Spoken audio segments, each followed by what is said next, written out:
Hi, everybody. Welcome again to this wonderful episode here. And we have some special guests all the way from Bosnia. Oh my God. This is going to be exciting. We're going to get to know this wonderful crew over there. I'm going to share my screen and just show you their website and the wonderful people who work there. Give me a second here while I do that.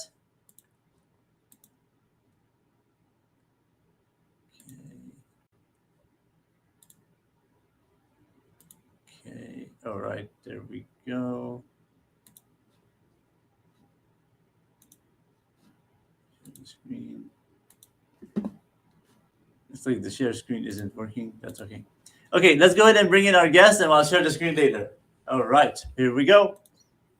All right, today we are joining us is Azra and also another teacher of hers is Lamia, right? All Hello. right, welcome guys. How are you today? Well, Mara, we're doing great. How about you? How are you? I'm doing well. I'm glad to have you here. So both of you guys teach at Bosnia2go, and it's been going on for what, almost 15 years now, right? Or 10 years, right?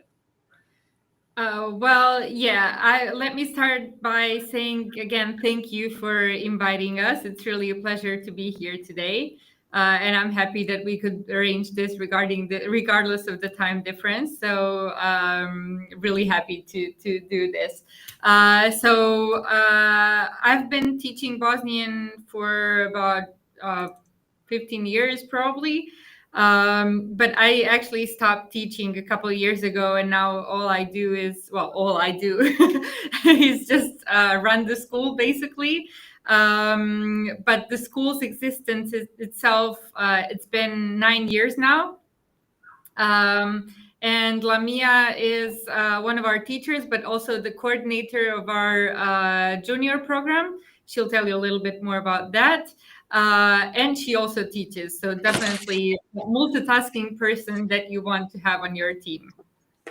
Thank That's you. amazing. That's amazing. I appreciate that. So before we go and talk to you about your guest with the juniors over there, I just want to say we have a guest here who is from India.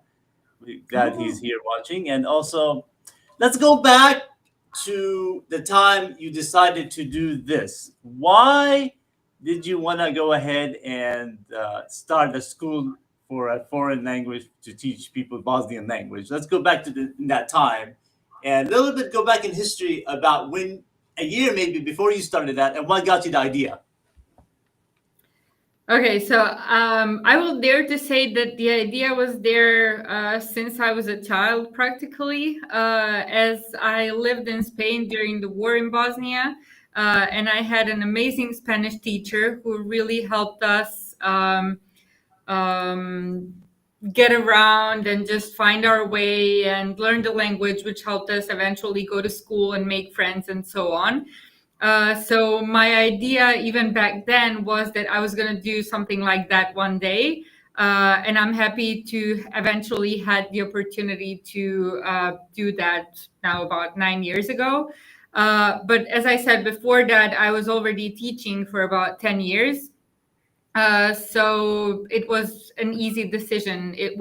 I was just waiting for the right time to get things rolling. And now here we are. Awesome. That's amazing. What do you remember the first time you started the school? What was the year? And I'm sure a lot of anxiety and stress that first year. Do you remember that? What year did you start it, by the way? We started back in 2016, and it was basically just me at the time. And very soon after that, we hired two of our teachers who are actually still with us in Bosnian2go, Elna and Sumaya. And yeah, so that would be 9 years ago now. 9 years ago. Wow, that's Yeah. amazing. That's awesome. Okay. Let me go ahead and bring also the guest over here. Tell us about yourself when you joined the Bosnia2go, just a brief history about yourself. A couple of sentences. all right. So, as I've already said, my name is Lamia. I've been with the school for 4.5 years now. Quite soon, it's going to be 5. And I started teaching, of course. For the past year or so, I've also been the program coordinator for the junior team, which means that we work with children and teenagers, which is a whole nother set of very fun challenges. It's very different to teaching adults, but it's also very rewarding in different ways. And that's pretty much it about me. There's not much that's very interesting. I've been here for a while now. I'm the organizing person. So, yeah, that's kind of why I've found myself in the program coordinator role. But still, my first love is teaching, and that's what enjoy doing the most. Awesome. Teaching is always rewarding, right? Whatever you do, because whatever you teach somebody, they're going to remember you for it. And so that's why I like that. And then I like your style, you guys, the way you teach, the way, because I took many times, but unfortunately, you need to actually be living in that society to be able to fulfill and get the language fluently, right? But you guys did an excellent job, and the teacher Zarina was my teacher, and you guys are wonderful. How many teachers have you had? Like, have you had? You have a big group from the beginning? I know it was you, and then from there, I think it grew. So, how many teachers do you have total? I would say. Well, in total, right now we have 19 persons in our staff as part of our staff. Most of them are teachers. Some help us with the administration, and I have to say, each and every one of them is just somebody that we cannot imagine our team without. We really have a great team. It's all women. And we get along really well, and we like spending time together, not just you know, we many of our colleagues just don't see each other just as pure colleagues, but they actually spend time together in their free time. And I think that's something that not many companies can tell about their staff. So we're really happy that we managed to make that community rather than just having, let's say, this typical employee and bosses kind of relationship. That's how work should be, right? It should be fun. You should go over there, and then you should have fun, and you should love each other and have that. We'll talk more about that later. But I want to say hello to Aaron. He's in Canada. I don't think he's Bosnian, but he knows some words here. He's Canadian, I think, but he's going to be on my show later on in May. He says Dobar dan, which means good day, right? He also Bravo, wrote a Aaron. comment in here as well. I think he misspelled it, but he's saying Fala. He misspelled it, right? Yeah. So, and there he is again. Happy Friday, everyone. Awesome. So the culture is important, right? So let me. What is the culture with Bosnia2go? With all of you, the ladies there working, how do you enjoy the culture there? With I'm sure you guys have a wonderful time together. It's you enjoy it. You even have to ask. Of course, coffee is included. We really fully benefit from the strong coffee culture here in Bosnia. That's We true. drink a lot of coffee and enjoy time together. I think Here's to that. we're probably the only company where people come in on their days off just to see who's at the school, to talk to people. We're running around town. Oh, I'm just gonna hop in, like check what's up at the school, check who's there, maybe drink some coffee, and then I'm gonna head home. So we have a really good culture when it comes to interpersonal relationships, and of course, lots and lots of coffee, which allows that. Amazing. Amazing. That's what I noticed. Yeah, I mean, I was there a couple of times, and I love it. My background is from there, obviously. My grandparents are from Mostar, but I love the culture over there. It's different than America. Like you work, and people are strict on that. There's no wishy-washy, especially if you work for private firms. But if you work for government, it's more of people are sleeping, they're taking their time, and that kind of thing. So, but definitely the culture is wonderful, and hopefully maybe we can do this live in person one day when if I come back. So okay, Okay. Aaron says he was an ex-military, did a tour on duty, so that's how he picked up some of the words there. The 25 years he's saying here he parted for the spelling. Awesome. Perfect. So Great job. you've had thousands and thousands of students, I'm sure. Can you remember any some memorable student that you've had? somebody that stands out, either excellent or even maybe not so excellent. So we'll go with Azra on this one. Okay, so I think it's really difficult to say. I know it sounds like a cliche, but it really is true that every person is special in their own way.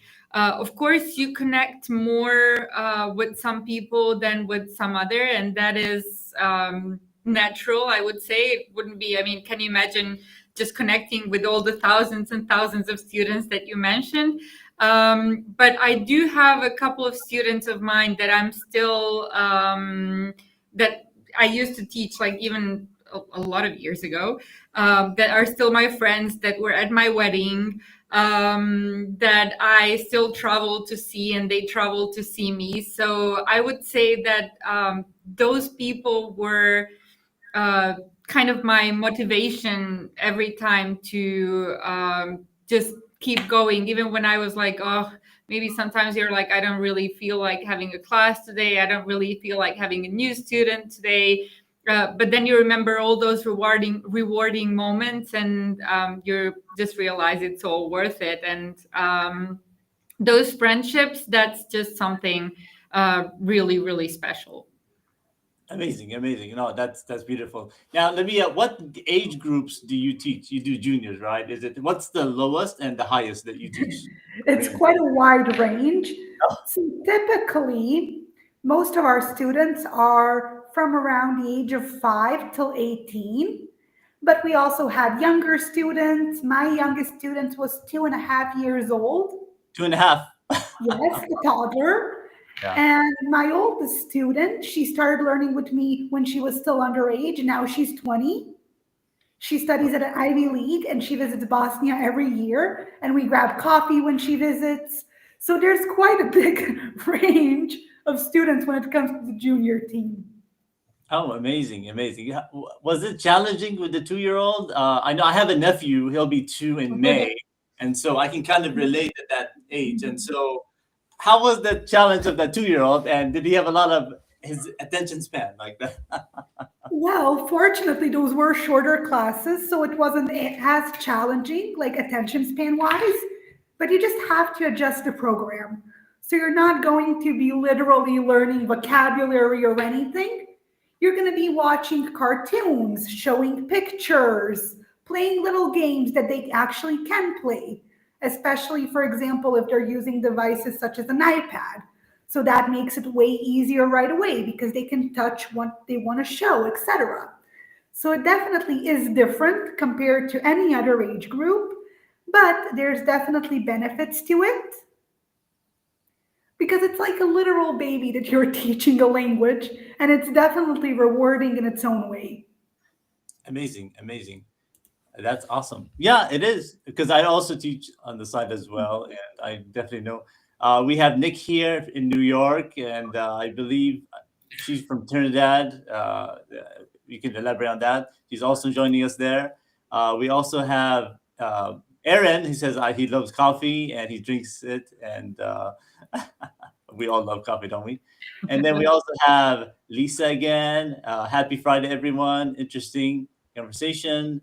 Aaron is back, saying that he was in Bosnian2go. Awesome, awesome.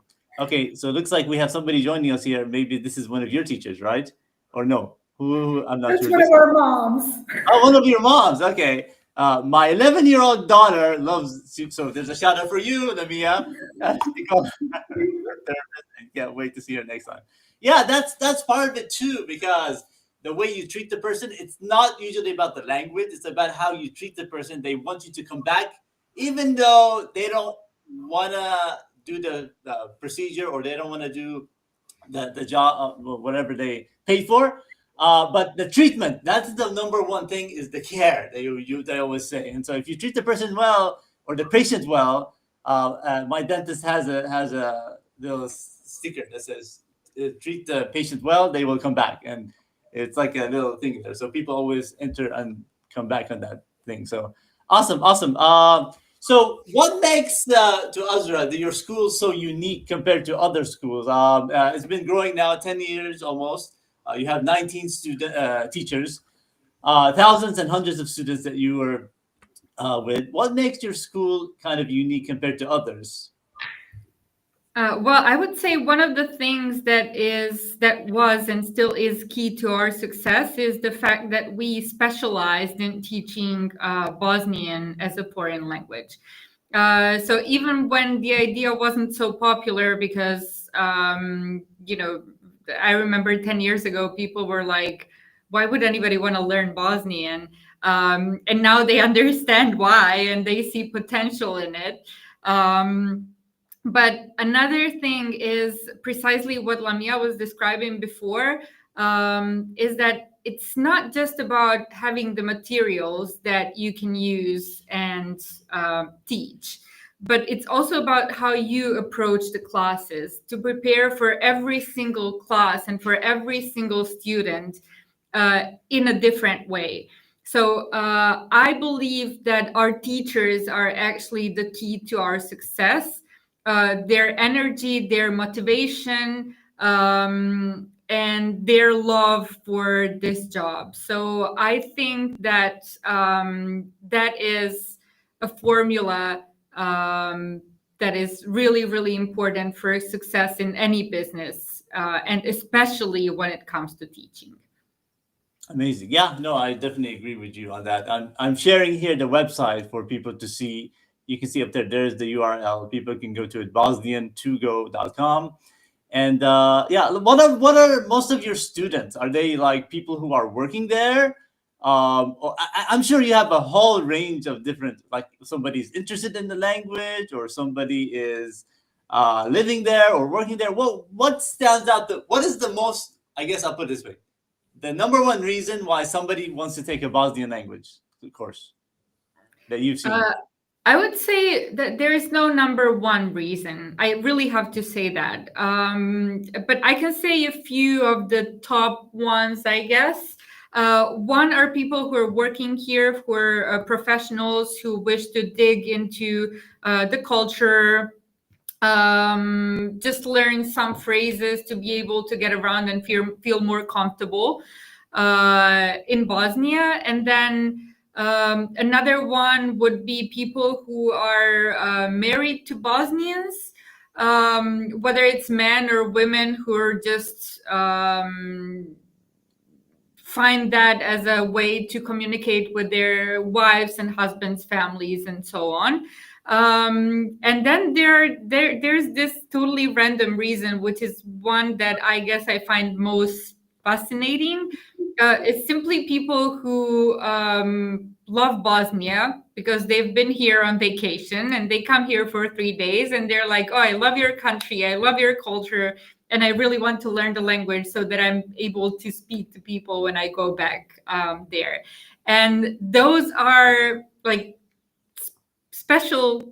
We have a special place in our heart for students who just learn Bosnian because they randomly love the country and the people and the culture, I would say. Amazing, amazing. I want to say, so to Aaron, the comment he's going, have yourself some I can't say it today, glorious day. Yes, it wouldn't be bad to get a refresher on the Bosnian or refresh. So yeah, that's good. I had one of my professors. I actually in the Arizona University here in Arizona. They were teaching the Bosnian Croatian BSC, they call it, right? BCS, is that it is. And they're teaching it here. And so when I was talking to him, he said that people used to only learn English. Everybody wants to learn English, right? And nothing else. But it's actually good to learn another language because you expand your horizon about how things are. So what do you think about that, Lamia, in terms of that? Should people learn another language and why? Definitely. There's a phrase here that the more languages you speak, you are richer. And languages are definitely something that tend to give people a really good background for various things. So, regardless of what you decide on your career choice or whatever, languages are something that are always beneficial. And regardless of which languages you speak, it's always good to know at least one additional language, I personally learned five throughout my life, and I still enjoy learning them and expanding upon them. So, definitely, there's something that is very special about languages. Maybe I'm a little bit biased because I'm a language teacher. I could be a little bit biased, but languages are definitely one of those things that you can learn for pleasure and that are still extremely useful in day to day life. Amazing. Before I go to Azra, what are the five languages that you know? I'm curious. So I've learned, I don't speak all of them fluently. Obviously, there's English. I've also learned German. I've learned French. I learned Turkish. And I had to learn Latin because it's obligatory here in high schools. Now, do they relate to each other like French or? I mean, I'm not expert in linguist. As a Not at linguist, they all. relate a bit, so not too much really. Yeah, that's oh, well, okay, interesting. Azra, same question regarding the language. Should people learn languages? Well, as Lamia said, I think we're a bit biased about this, so my answer is always yes. But also, my experience through life uh, was that really knowing any language can take you to a place that you didn't think about that you would end up there in a way. So as a child, I learned Spanish, and that helped me meet many people, even at a later age, that are either friends now, or they're simply people that you meet that you can learn something from. And I think that's the biggest advantage of knowing a language, let alone the fact that you travel somewhere and it makes your life so much easier, or the fact that we're now speaking, for example, and we're speaking in a language that's a foreign language for me. And that is, again, one obvious advantage to knowing any language. Absolutely. I feel like in America we're kind of at an disadvantage because we don't really use other languages. In high school, we're required to take Spanish or French to even go to college. So if you want to go to college, you have to take a foreign language class, especially 4 years of it. And I did. I took Spanish, and so but we don't really use it that much. But I feel like for people who are outside America, use languages and then they kind of remember it and they have this enthusiasm for it to want to keep it and learn it. But Americans are a different breed, you know what I mean? Kind of thing. So that's wonderful. Perfect. Are we live on the Instagram? I don't know if you guys can see that, but I think we are. If you go to the do we really know, or it's also live with Omar, if any of you guys can check it out, but I think we are live on there. Awesome, awesome, perfect. Where do you guys see yourself in the future, expanding and all that, and yeah, let's go with Azra. So I have to say that I will be more than happy to, let's say, keep things the way they are, at a normal pace that we can, where we can make sure that the quality did not lose against quantity, I guess. Because for us, it's really important that the quality of teaching, that the quality of dedication of each teacher to each student remains the same. And that's something that we constantly work on. Of course, I mean, when things get rolling, it's kind of difficult to stop them, which is a good thing, right? And we always cope with whatever comes next. We find a way to make sure that we still provide the same good teaching as always. But except for the junior program, I would say that we do not have, well, we do have a few plans for the future, but that will still remain a secret. You can follow us on Instagram to get more information. But our main goal now is to work more on the junior program, on promoting the junior program, and to have as many especially Bosnian or kids with Bosnian roots going back to learning Bosnian and being able to communicate with their loved ones when they are here in Bosnia. But yeah, except for the secret parts, I would say, Lamia can tell you more about everything that we're planning to do on that field. Awesome, awesome. Well, when it comes to the junior program, we're very much focused on expansion. We do have quite a bit of students in our junior program, and we've had hundreds of students in total, if not even thousands, but still, we would like to expand it further. We're mostly focused on Europe and Northern America right now. That's where most of our students come from at this moment. We did have students from Asia, from various Arabic countries, from Australia, but we would definitely like to establish like an even stronger presence there as we do, for example, in the US, in Canada, in Germany, in Italy, in the UK. So definitely expanding onto the other continents even more and growing our team. We do have 5 teachers in our junior team right now, but definitely we would like to expand it even more. So that's kind of like our goals for right now. Amazing, amazing. That was kind of part of my next question is where are you teaching in which countries like that? And so you said North America, you have a little in Europe and all that. How much of that is, most of them are in person, right? Do you have any plans to do something in person in other countries as well and maybe open up another center kind of thing? Or is that the secret? Well, that would be quite a plan. Fortunately, something if there was anything good about COVID, is that people saw the advantages of online learning. And they saw that with a good teacher and with a good program, you can progress the same and have the same amount of fun while learning online as while learning in person. That's something that I think before COVID wasn't so popular. So we do not really have the need to expand in this way to, let's say, go to North America or to have somebody in North America running a school for us. Because even if we did that, America, for example, is so big that most kids would still not be able to go to a certain point in order to do the classes in person.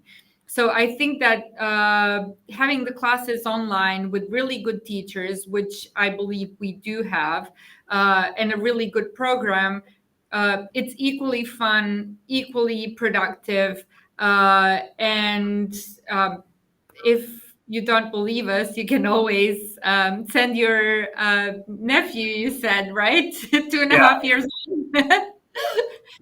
And then you can give us your personal feedback or his personal feedback. Oh, absolutely. I mean, you guys did great. I always recommend you guys to other people. Even I have people here who are, their parents are born from Bosnia. My grandparents migrated from other places, and then they ended up in Palestine, and then ended up other places too. And so we have that root. So I'm Muratovic, and so we kept that name, but we transitioned a little bit. So the culture was Bosnian, but then we picked up that Middle Eastern culture. So we picked up Arabic, and then now we're in America. I've been in America for almost over 30 years now. But yeah, and so his dad, my nephew, he's Turkish. He's from Turkey, and so in a year or so, maybe he'll pick up some words. And well, so that's an interesting culture as well. So that's a whole thing. But that's interesting, you know. So and you're right with the online environment. People are now with the Zoom and the Teams. They're using this, and you can get a broader range of people. How big are your classes normally? Let's go with Lamia here. How big are your classes for junior? Do you? Yeah.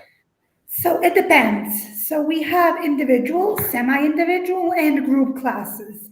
Individual classes, obviously the name states it, it's one child. Then we have semi-individual, that's 2 children. And then for group classes, we prefer smaller groups from 4 to 8, but we do 8 students when we have to. We really do prefer smaller groups for easier focus of the children. And so the class can run as smoothly as possible. especially with younger kids. For teenagers, like they're not easily distracted by like other people in the like Zoom meeting. But for younger children, definitely we prefer having smaller lessons, smaller groups.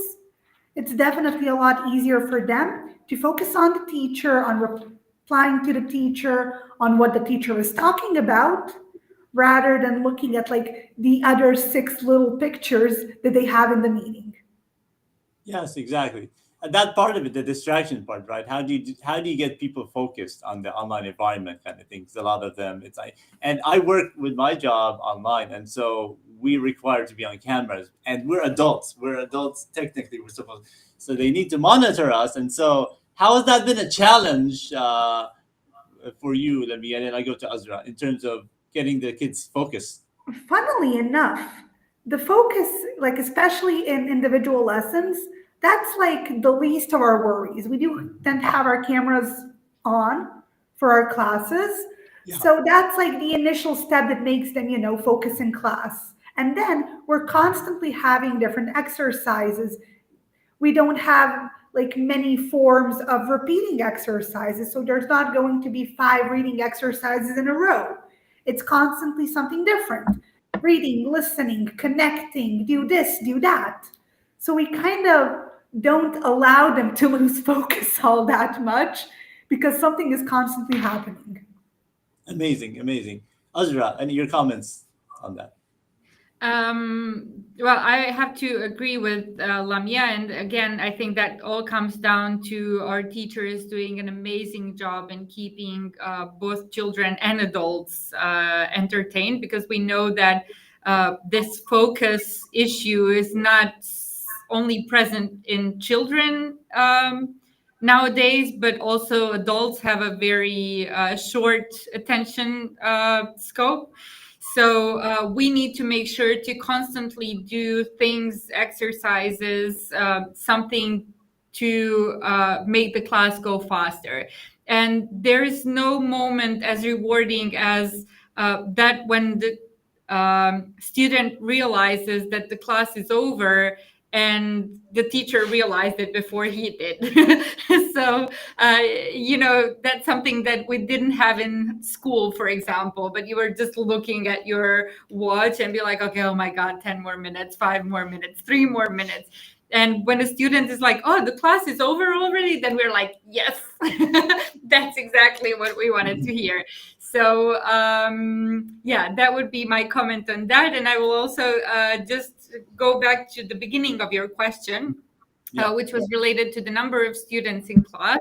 And that is a little bit different for adult students, even though the online setting is the same. So the max number of students per group in an online setting is 8, while the in-person classes are for up to 10 students.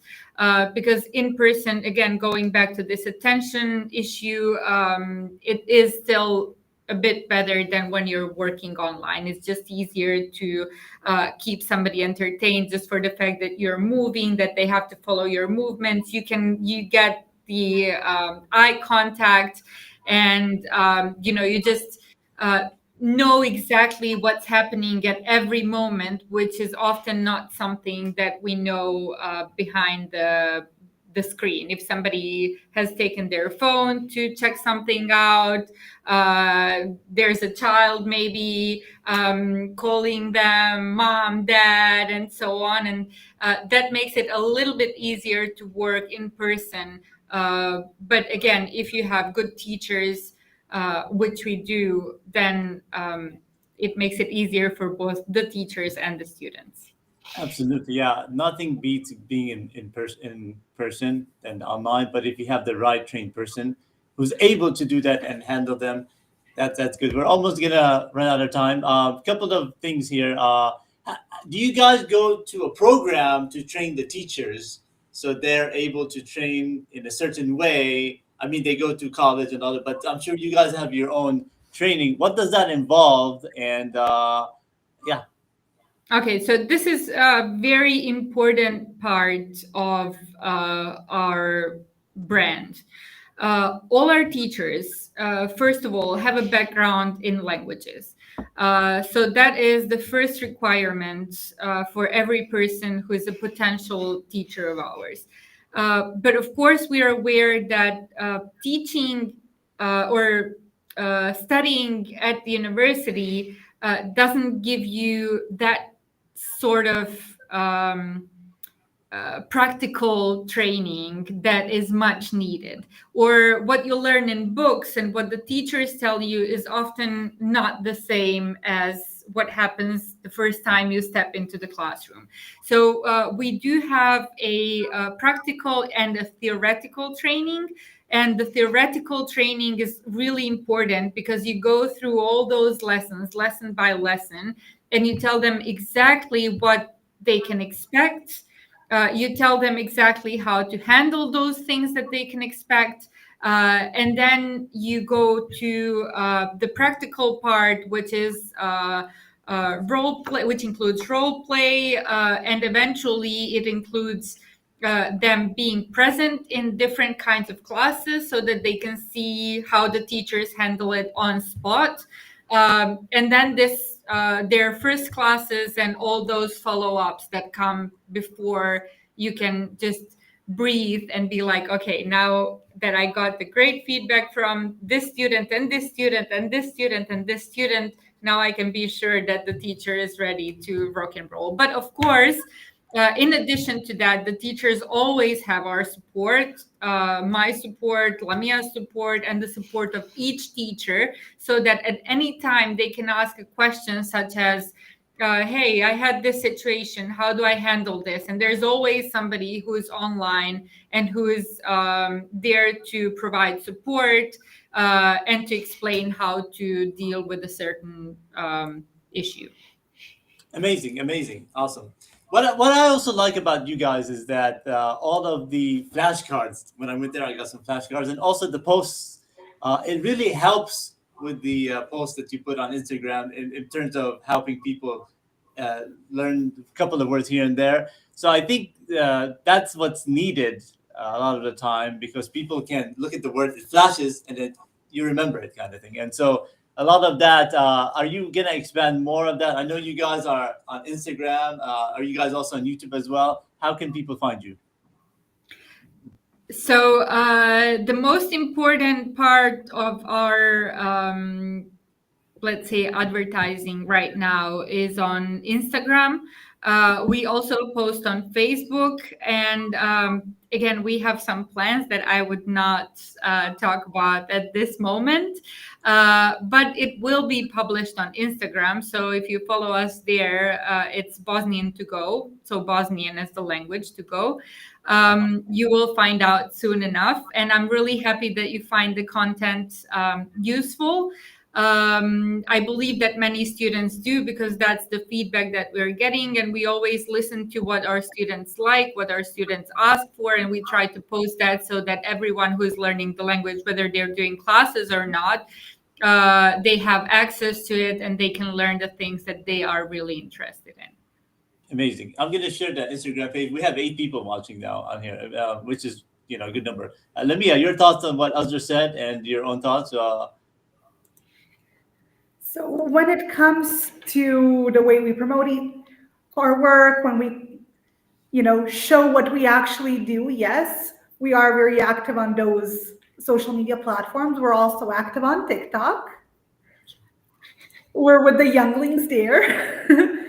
And all in all, it's really important for us, for people to actually see what we're doing. We truly do believe that we're doing something good.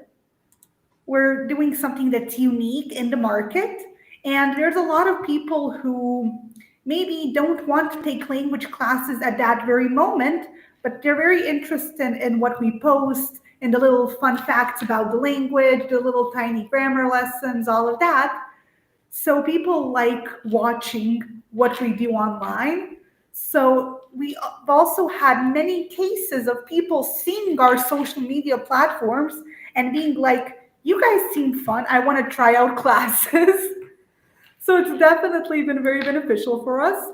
But we also think it's been quite beneficial for the people who do follow us, because we have been posting quite a bit. There's a lot of different things, a lot of interesting topics. So yeah, we do a lot of different things on social media. That's amazing. That's amazing. Yeah, yeah. That's where it's at now these days. People can always come in and then comment and be able to actually get that idea right away. And here's the flashcards that I'm talking about. They're very useful. I got some when I was there. Too bad I couldn't meet you guys. I was just surprised and just came in as a surprise over there. But next time, definitely.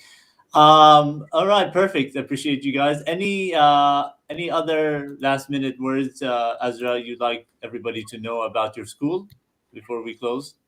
Well, I think that we pretty much said, I'm sure that I will think of something really smart right after we finish this conversation because It that's always how happens that way, right? To me.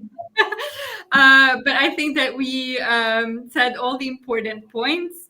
And we do keep posting on Instagram. And I think that everyone who is interested in just seeing how we work and learning a few words, regardless of whether they're interested in going deep into the language or not, they can follow our Instagram account. And I want to take this opportunity once again to really thank you for being our long-term student. And I hope that the next time you come to Sarajevo, we'll be able to meet in person finally, because I've heard so much about you. And we also met online in one of our online cooking classes. That was Yeah, fun. yeah. But I The really look only, forward I to have to say, having Azra, the only guy in the class, by the way, in the cooking class, the only guy. exactly. Sorry, go ahead. That must have felt good, right? So I really look forward to having coffee with you, because of course you cannot come to Bosnian2go or to Bosnia for that matter without having a lot of coffee. So we look forward to that moment. Amazing. Yeah, I mean, I'm looking forward. Right now, I'm trying to get a job where I can actually work more remotely and travel and live more in Europe, 3, 4 months, and maybe Turkey as well. And if I get a job like that, I'll definitely spend more time and all that. And it was amazing when I was there. I have friends who knew some people, and I went to see the location where my great grandparents were living, and so they took me there. These people that I met, I never met them. We had coffee and all that, and we became friends. So that kind of thing. Awesome, appreciate you. Let me your closing thoughts on you being here, and then anything you want us to know about you or about Bosnia2go. And Well, yeah, first of all, thank you for inviting us. It was a lot of fun and it was great meeting you and talking to you. When it comes to some closing thoughts about the school, if anyone's interested, if anyone visits Bosnia, come visit us. We're available pretty much 24/7. Someone is always either at the school during the day or we're available online. And when it comes to our younger students, hopefully some of you join us. And that's pretty much it when it comes to my thoughts. awesome, awesome. Something came up to me. What are the hours for you guys? Are you guys open for a certain time period, or there's always somebody there at the school? Online, some of us are always online. Those of us who don't have good sleep schedules, you can find us online quite often. But when it comes to the school itself, we do have working hours. Most of our teachers are here up until 5. Some teachers tend to be here a little bit later, depending on their class schedules. Online, it's a little bit different, it's a little bit broader. But all in all, we're here in the mornings, in the afternoons, In the evenings. evenings. Yeah, it's a business, definitely. And so people, and so basically, well, I mean, let's put it this way: if you're interested in your profession, it becomes fun, and it doesn't really become a career. It becomes like your lifestyle, and it becomes who you are and what you want to be. Like it's not like some people dread going to their job in America, right? Oh, I have to go 8 a.m. in the morning. But if you love your job, I always think of like the Google office and the headquarters. I'm not sure you guys seen it. They have a lot of play stuff there. They have a lot of things to make people more comfortable. Pool table stuff like that. That also reminds me. Do you guys have any like fun rooms for people to de-stress in case they had that a room there? That's an idea, maybe if you guys don't have one in one of your rooms. We have a beautiful garden, first of all, that has a table tennis. And for me, that's like the perfect idea of fun. That's one thing. We also have a projector, and we often organize movies night in our very special Bosnian room where our teachers also take a nap quite often when they're tired. So yeah, that would be our idea of our little very special Bosnian Google style setting. Amazing, amazing. All right, perfect. I appreciate you guys being on the program. You guys are awesome, and we will be back this Sunday for a person from Nigeria. Most of the shows that I do are my connection from LinkedIn and how I got interested in connecting and meeting people from around the world. So we have a lady, Amba Bola, I believe her name is, and so we get to know her because there's a big community on LinkedIn of people who know each other, and so that's how I got interested in connecting with people. And so every 2 weeks, I have a new person. I'm booked until May, and so I appreciate you guys being on the program. Lamia and also Azra, both from Bosnia2go, wonderful guests. Thank you again for being on the show. Stick around with me while I end the stream, and goodbye, everybody.